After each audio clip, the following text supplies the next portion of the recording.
धुळ्यामध्ये OBC समाज चांगलाच आक्रमक. मराठा आरक्षणाचा जीआर तात्काळ रद्द करण्याची मागणी. ओबीसी समाजाच्या विविध संघटनांनी एकत्र येत धुळे जिल्हाधिकारी कार्यालयाच्या आवारामध्ये जोरदार निदर्शनं केली. राज्य सरकारनं मराठा आरक्षणासंबंधी जीआर काढल्यामुळे ओबीसी समाज आक्रमक. बुलढाण्यामध्ये जिल्हाधिकारी कार्यालयासमोर समता परिषदेकडून निदर्शनं. मराठा आरक्षणाचा जीआर विरोधात आंदोलन. जीआर रद्द करण्याच्या मागणीसाठी बुलढाण्याच्या सिंदखेड राजा तहसील कार्यालयासमोर ओबीसी बांधवांची निदर्शनं.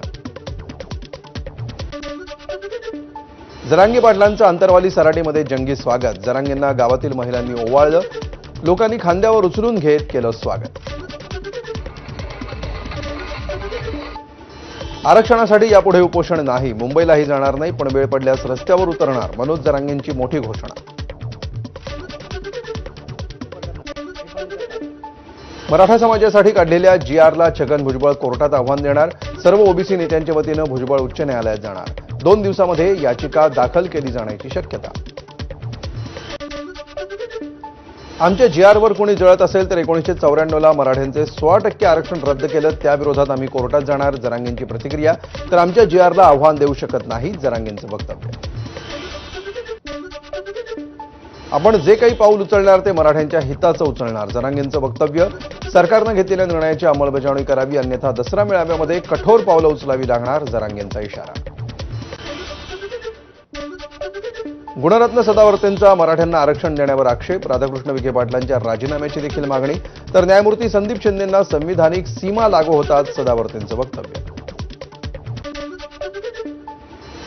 हैदराबाद गॅझेट, सातारा गॅझेट नंतर आता कोल्हापूर गॅझेटची चर्चा. मराठा समाजाच्या आरक्षणासाठी कोल्हापूर गॅझेट महत्वाचा दस्तावेज. कुणबी नोंदणी संदर्भात कोल्हापुरातील मराठा समाज भूमिका मांडला. बीडमध्ये नव्यानं आमदार विजयसिंह पंडित विरुद्ध हाके असा संघर्ष निर्माण. सरकारचे आभार मानणारे बॅनर लावल्यामुळे आणि मनोज जरांगे यांना उघड पाठिंबा दिल्यामुळे लक्ष्मण हाके यांनी पंडितांना केला. हैदराबाद गॅझेटबद्दल मंत्री संजय राठोड यांनी बोलावली महत्वाची बैठक. बंजारा समाजाचे महत्वाचे नेते आणि संत महंत उपस्थित. व्हीजेएनटीऐवजी एसटीमधून आरक्षण देण्याची बंजारा समाजाची मागणी. बंजारा समाजाला देखील हैदराबाद गॅझेटनुसार अनुसूचित जमातीमध्ये सहभागी करावं. नांदेडच्या देगलूरमधल्या तहसीलदारांना बंजारा समाजाच्या वतीनं निवेदन. ज्या कंपनीचा 90 कोटी रुपयांहून अधिक कोटींचा दंड माफ केला होता त्या कंपनीनं जाहिरात दिली का? रोहित पवारांचा चंद्रशेखर बावनकुळेंना प्रश्न. कोणत्या कंपनीला 90 कोटींचा दंड माफ केला ते सांगा. रोहित पवारांना महसूल मंत्री चंद्रशेखर बावनकुळेंचं आव्हान.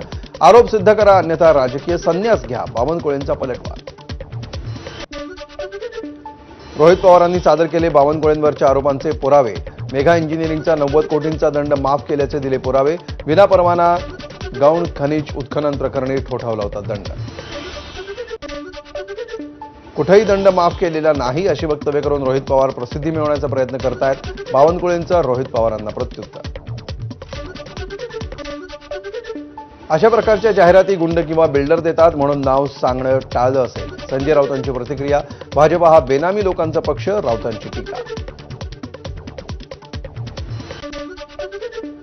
उद्या राष्ट्रपती पदासाठी निवडणुकीसाठी महाराष्ट्राचे राज्यपाल सीपी राधाकृष्णन एनडीएचे उमेदवार. सर्वोच्च न्यायालयाचे माजी न्यायमूर्ती बी सुदर्शन रेड्डी हे संयुक्त विरोधी पक्षांचे उमेदवार. उपराष्ट्रपती पदाच्या निवडणुकीमध्ये तेलंगणातील भारत राष्ट्र समिती तटस्थ राहण्याची शक्यता. उद्या होणाऱ्या मतदानामध्ये भाग न घेण्याचा बीआरएसचा विचार. महायुतीमध्ये शिक्षक मतदारसंघ आम्हाला द्या आणि पदवीधर भाजपकडे घ्या.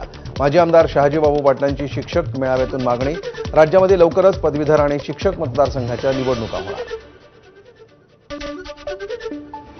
सांगलीवाडीतील होडी स्पर्धेदरम्यान जयंत पाटलांचा खासदार विशाल पाटलांना टोमणा. सांगलीतील अनेकांच्या पक्षप्रवेशाबाबत काढला चिमटा. नदीमध्ये जास्त होड्या झाल्या की शहाण्यानं काठ कधी सोडू नये, जयंत पाटलांचं वक्तव्य. महावितरणवर 419 कोटींचा बोजा. उदंचन जलविद्युत विजेची खरेदी करणार. खासगी कंपनीकडून 40 वर्षांसाठी 500 मेगावॅट विजेची खरेदी. पाणी साठवणूक पद्धतीचा उदंचन विद्युत प्रकल्प. महारेराचा बाधित घर खरेदीदारांना दिलासा. महारेरानं ऑक्टोबर 24 ते जुलै 2025 या दरम्यान घर खरेदीवर ग्राहकांच्या विविध तक्रारींबाबत तब्बल 5267 तक्रारी निकाली काढल्या.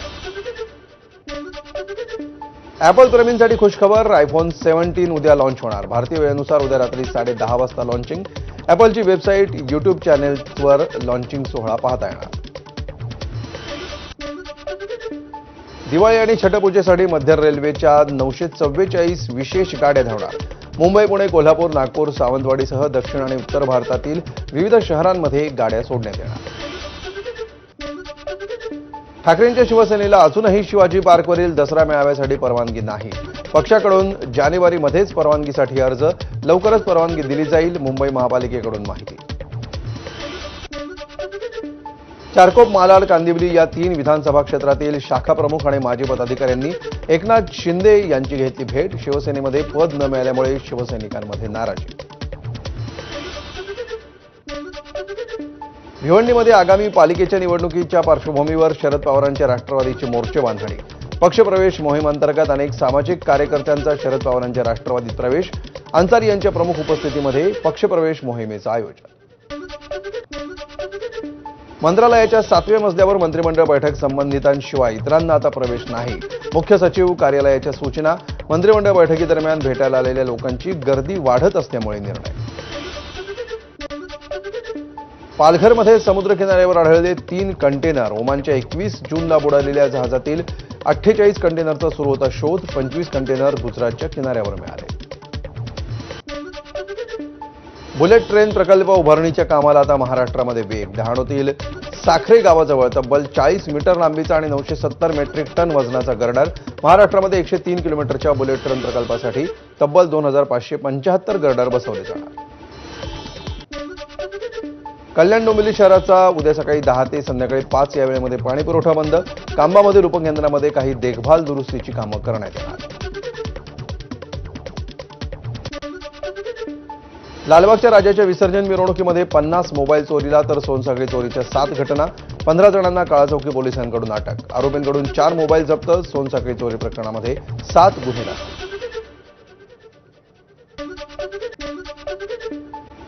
आणि इथे एक छोटासा ब्रेक घेऊया. पाहत रहा एबीपी माझा.